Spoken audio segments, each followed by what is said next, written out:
মহাৰথী সাংস্কৃতিক চৰ্চা কেন্দ্ৰৰ উদ্যোগত সমগ্ৰ গৌৰীসাগৰ আৰু দিখৌমুখবাসী ৰাইজৰ সহযোগত আগন্তুক ডিচেম্বৰ মাহৰ 20 তাৰিখৰ পৰা 25 তাৰিখলৈকে ছদিনীয়া কাৰ্যসূচীৰে গৌৰীসাগৰ নকটানী চিৰপৰি তিনিআলিত আমি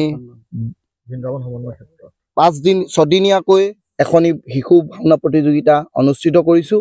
সেই প্ৰতিযোগিতাত অসমৰ লখিমপুৰৰ পৰা সৰুপথাৰলৈকে 10টা দলে অংশগ্ৰহণ কৰিছে আৰু এই কাৰ্যসূচীত আমাৰ সমগ্ৰ অঞ্চলৰ সমূহ ব্যক্তি আমাক সহায় সহযোগ আগবঢ়াইছে।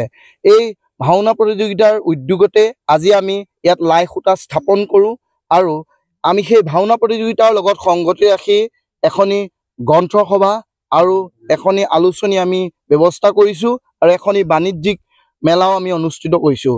গতিকে সমূহ ৰাইজৰ সেই 5 দিনৰ কাৰ্যসূচীত সহায় সহযোগ বা উপস্থিতি আমি একান্তই কামনা কৰিছোঁ।